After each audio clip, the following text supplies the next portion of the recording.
So Jay, I know you're Canada's #1 sleepologist. You have a book out, 7 Unusual Habits You Need to Get a Good Night's Sleep. And you have a second one coming out soon. What is that one about? That's Sleep Sense, and it's all about how we can stimulate the 5+ senses in order to optimize our sleep and get that bounce in our step when we wake up in the morning. The kind of secrets that women who look past their age are using in order to get really good rejuvenating sleep. The fact with sleep is we need to black out the light in order to sleep good at night. So when we look here, for example, in this box, I'm sure a lot of us have these kind of things in our room. We've got DVD players, we've got our clock, and all these different things, the electronics, are emitting some kind of light. And the problem is, any light that comes to our eyes, even if our eyes are closed, is going to send a message to a pineal gland that says, hey, stop creating melatonin. And guess what melatonin does? It makes us get really good sleep. So we have to cut out all of the lights. Does that make sense? Okay, but are you telling me I have to get rid of my TV in my room? Well, you don't have to get rid of the TV in your room. What I like to think about is, instead of compromising, you can customize. Being at a home show, there's a lot of vendors here who can make custom cabinets. Basically, you want to make sure that those are enclosed and no light is coming in.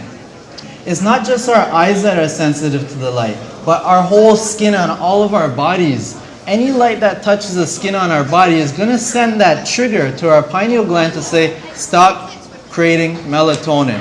You stop creating melatonin, you're going to jeopardize the quality of your sleep. Who remembers like smelling mom's freshly baked cookies or bread or something like this? It makes you feel good, right? Yeah. And this is really important because when we sleep, one of the jobs the body has to do is it really has to reduce our cortisol level. That's our stress hormone. And once we take in some kind of scent that makes us feel good, it automatically reduces our cortisol levels. It's like a seesaw. As long as DHEA, which is our feel-good hormone, is up, cortisol has to go down. So one thing actually I always have this in my pocket is a sleep balm. Okay? So the sleep balm is basically, it smells so good. You just put a little bit under your nose. And why this is so important is because some scents, for some, like for example, who here loves the smell of cinnamon? Everybody loves cinnamon. But for some people, it's stimulating. Other people, it's relaxing. So when you get a sleep balm, you put that under your nose, you can customize it to you, and your partner can customize it to them.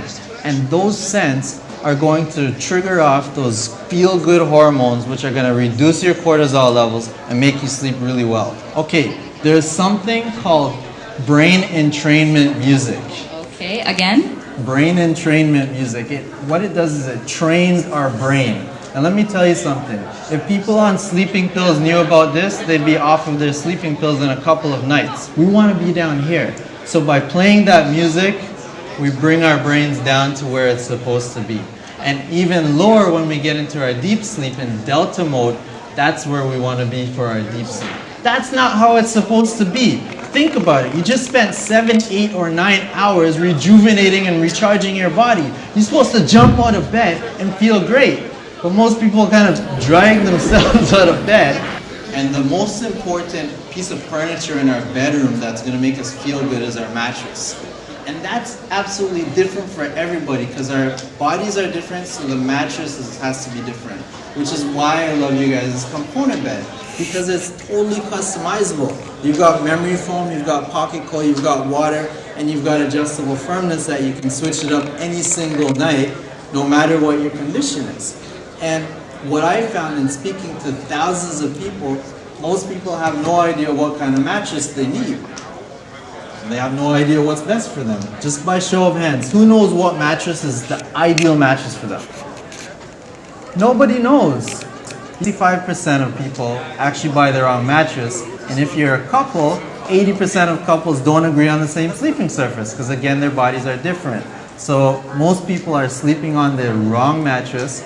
But when you can customize it and switch it up and create whatever you want, this is amazing. You're a side sleeper. What component do you recommend, Jay? That's a good question. So actually I wrote an article about how your hard mattress could be hardening your arteries.